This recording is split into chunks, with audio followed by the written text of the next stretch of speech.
No, this video is a little late. I was gonna make a video on the August, what I've seen in August, but then I didn't really watch that much. So I'm just making this a combo video, August and September, what I watched. I know I'm kind of late. It's like the middle of October. My bad, boys. I sincerely apologize to my subscribers. I can promise you this won't happen again. Probably. We'll see. We'll see what happens. So in August, I saw, starting off with Anti-Porno. This weird foreign film that's really meta and breaks the fourth wall a lot. But in some parts it actually, I think, has a lot to say. It's just, I don't know, I felt kind of dumb not fully picking up on some of the stuff that it was saying, but there's definitely some really good messages in here. I just don't fully know what some of them are. And I kind of left the movie being a little confused, but the cinematography really makes up for some of the confusion. And a lot of the parts are really intriguing to see what's going to happen. And it's definitely one of the most unpredictable films I've seen in a while. And yeah. Then I watched 20th Century Women. I kind of went into this not expecting a whole lot. In fact, to be honest, I actually did not expect this to be that good at all. But it really changed my mind in a way that I was not expecting, but definitely am glad it did happen. It was kind of surprising how much of a great coming of age film it was, and how much it also says a lot about feminism in a way that doesn't feel like it's being shoved down your throat, which is something I feel like I feel way too often now when I see stuff about feminism in movies. It just feels natural, and it feels young and refreshing, and I really like the film, to be honest. It takes a little bit to kick in the beginning, but I thought it was great. Great cast and great writing. And then, speaking of great cast and great writing, I saw Free Fire after that, and that is just crazy. It's crazy how much goes down just in one set, just how much happens all in that one place for the whole movie, because that's the whole movie, just being in that one warehouse. But you got this insane cast, Armie Hammer, fucking Brie Larson, all these other people, and insane writing too. Just some of the stuff they say feels so clever and quotable, and a lot of the characters are just so different and so intriguing and so personal and unique. I think they're really unique in their own way, all the characters, and yeah, I don't know, just the conflict in itself is just really interesting to watch, and it never lags. The film never has its moments to die down. The whole time you're just going. I kind of like movies like that. I don't know. After that, I saw The Black Coat's Daughter. Pretty solid horror movie. A little low budget. I think this is actually a DirecTV movie, if I'm not mistaken, which is kind of weird. I don't know why I'm watching movies like this, man. But it actually was surprisingly not bad. I thought it was solid. It wasn't anything that really stood out to me, definitely, but I thought it was solid. And if you compare it to horror movies now, it's definitely a foot up above most. And I thought it was really solid, Then I watch, let me see if I pronounce this right, La Haine. Sure, bro. Yeah. This one's pretty cool. I really like the cinematography, even though it's black and white, which I think in some ways could be kind of gimmicky. I thought it actually worked here, and really poetic. I think with a lot of these French films, they always try to give a message off in a really poetic way, and sometimes it feels a little pretentious. That's what I meant to say. But this one actually really works in the message that it tries to bring, and it's also super relevant, I think, with it taking place during the French Revolution and the riots and the protests. It feels really relevant to what's going on now with the riots and the protests. And just the craziness that goes on behind it, and there's a lot of messages here about life and death and choices that you make and how they affect you, and just how, I guess, in a way, making certain actions can be really dangerous. Pretty insane writing, to be honest. Even though it's translated and stuff, I really loved it for its writing. And just a story that never really, it dies down in certain ways, but everything they say always feels intriguing to watch, and the characters themselves are, there's just some really crazy characters that come out in this film. Then I saw A Ghost Story. This was one I've held off for a while, but I finally got around to it. I love Casey Affleck, and honestly, anything he's in, and this is like, you know, no different. He was great in this. I wish he was in it for longer, obviously, but you know, he dies in the beginning, so you can't really have too much of him.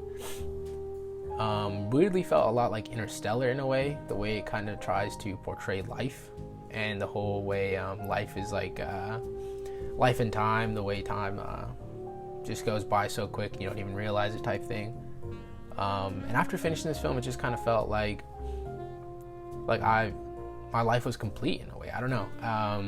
It lags a lot, I will say that. It lags for a good amount, I'd say, at least for the first half, a little bit more. Then it really starts to pick up, and it really feels rewarding to watch. And I think after I read some more stuff after the movie, I really enjoyed a lot of it for the craft and the subtlety behind it, and just how much it has to say about life, you know, and the way you live life. And I really enjoyed that. Then I watched Sid and Nancy. This was my first film. This was the first film I saw with Gary Oldman where he's not Commissioner Gordon, which is kind of weird. But he was so different in this movie that it blew my mind, and his acting it's insane. I have no idea how the person who he portrays, Sid Vicious from Sex Pistols, that's who this film is based off of, and that's who Gary Oldman plays. I had no idea how he actually was, or even who he really was, but this film really gave me a lot of insight about him, and just watching him through Gary Oldman was kind of crazy how accurate he was. Like, I had no idea how he acted, but it felt accurate to me. And the world that's created in the first half is just insane to watch. It's so intriguing, and I could watch this whole punk band, I mean, the entire film. I wish there was more of the punk band, but because there was so much of it in the beginning, I really didn't mind the second half to be that much slower. And I thought it was a crazy story, and honestly a little sad, really sad, honestly. Just, you know, how the story ends, and how Sid Vicious really takes his life down kind of for the worst. I don't want to get too into it. Some people haven't seen it, obviously, but it's a sad story, but it's one worth watching, I think. Then I saw Coherence, which was a low budget, like sci-fi film. The kind that's like low budget, but it's got this like mindfuck type of plot to it. It'd be nice to watch a couple more times and, you know, really look at all the details, and you got to stay concentrated the entire time, which is something I don't mind doing, especially during these films.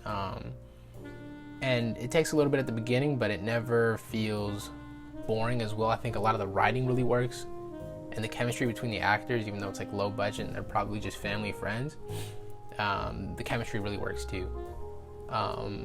And once a thing happens that kicks off the plot, it really just goes crazy from there, and really grapples your attention. And it takes a little bit to figure out what's going on, but once you figure it out, it gets even crazier. And yeah, that's all I'm gonna say about that. Then I watched Leon the Professional. Oh my god, I've been holding this off for so long, guys, but I finally saw it, and it was crazy. It was so crazy. I loved Leon. Obviously, he's so quiet, but everything he says and does is just, it's weird. I love it. I love it. And Matilda, she's great too. She's a good contrast to him, and I think they're a great pair in the film. Gary Oldman again. He's the villain in this movie. He's fucking wild, bro. I love him. He was great in this one too. Everyone was great in this film. It's so simple. Everything in the film felt so simple, and so stylized too.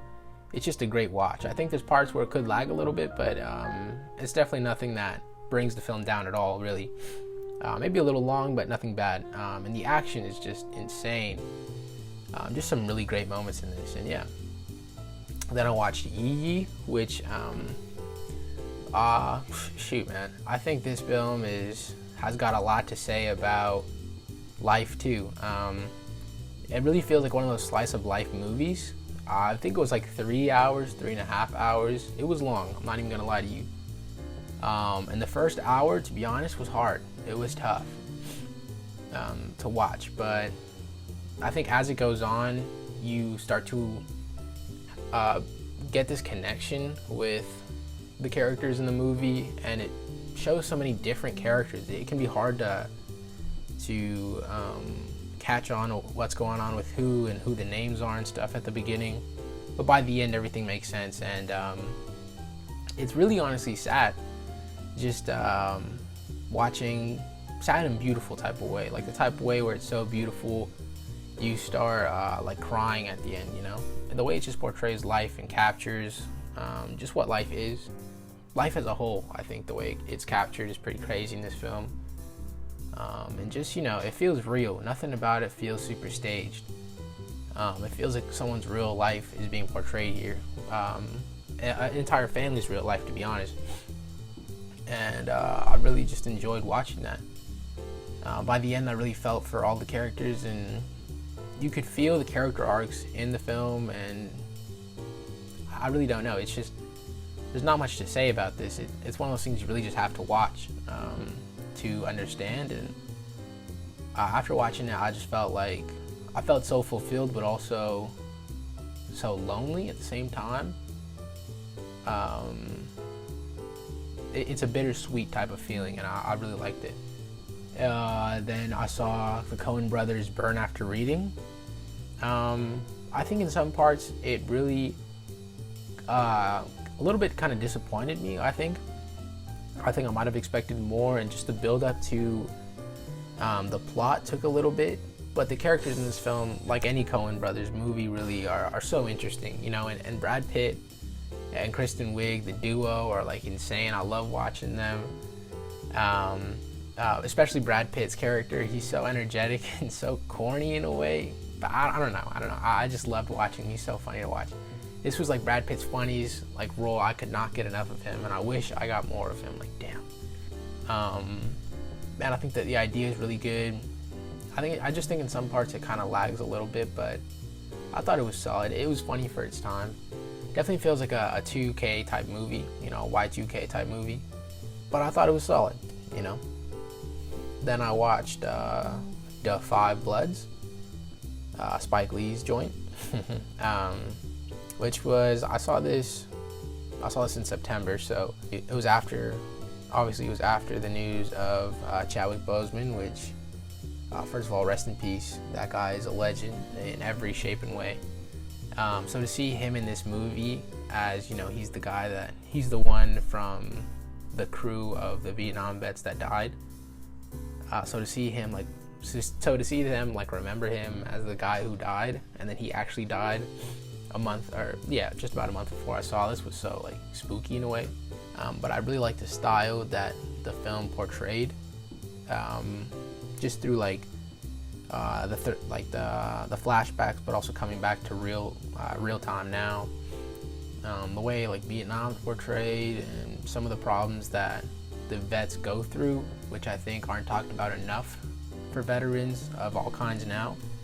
So I was glad it brought awareness to that. I think in some parts it can get a little boring, I'm not gonna lie, but at the end of the day I thought it was nice. Then I watched the Apple TV original Vivarium. Yeah, I like the cast. The girl, I don't remember her name, but her and Jesse Eisenberg, they were great in this. I loved how like straight to the point the movie was, and the cinematography was insane. It felt like a summer commercial almost, or like something with like that was like IKEA related. I don't know why, but it just felt that way. And I loved the story for so long in the film. It was so intriguing. Like, you never really knew fully what was gonna go next, what was gonna happen next. The writing was really solid too, although I'd say it gets up to a point. There's this kid that screams like an insane amount, and it's stupid annoying. I actually almost turned off the movie because the screaming got to that point, to be honest. I'm telling you right now. And I have patience. And I tolerate these things for a while, but damn, this kid was something else, let me tell you. But the problem with the movie, I think, is that it falls flat in the way that it never builds onto that that next step of, okay, now we're stuck in this house, like what do we do type thing. It never brings another conflict in, and it just kind of falls flat because I kind of had some higher expectations for the world that it builds, which was really a bummer because I really wanted to like the movie and it was going so well. in the first half, even a little bit past the first half. I thought it was going great, but then it just kind of lost me because it just kind of stays there, and that's where I think doesn't perform to its expectations, I think. So yeah. Then I watched It Comes at Night. This was kind of a binge because I was watching some of the other Trey Edward Schultz movies earlier, Krisha and Waves, and so I thought I'd finish the trilogy with It Comes at Night. And I wasn't really sure what to expect because I've heard some things that the film just doesn't really, it's not super crazy, you know, it's not super memorable, and it's disappointing basically is what I've heard. But when I saw the film, I thought it was great. I thought it was a perfect thriller, doesn't take its time, you know, it lays to you all the issues and where they're at in a way that is quick and it's easy to understand. It builds the world in a good way, I think, and I think it's straight to the point and it gets there, you know. I think all the points really hit for me, and it was actually, I'm not even gonna lie to you, it was actually kind of scary. Just being in the house and how dark it was in the house and them running around in certain parts, and that was actually, some of those parts actually did scare me. And I wasn't even watching the movie at night, and I was almost gonna shit my pants, bro. it actually gets scary. And the disease, because that's like the thing, is like they're trying to fend off like a disease that spread worldwide, which, I mean, if that isn't relevant, I don't know what is. But when they show someone getting sick, it's the scariest thing too. I mean, the black stuff that comes, I don't want to spoil it, but damn, it is scary. And yeah, that's it. That's all I saw through the months of August and September. I know it's not a lot, my bad, boys. I sincerely apologize. And I'll get working on to watching more movies this week, or I'll get on to watching more movies this month. So we'll see what happens. We'll see if I actually deliver or not. But what did you boys watch? You know, did you see anything crazy? Comment below. I want to know. You know, or maybe you thought one of these movies was trash. I want to hear what you think. And yeah, I got another video coming up after this, and look forward soon. It should be kind of crazy, hopefully, bro. And remember, I love you.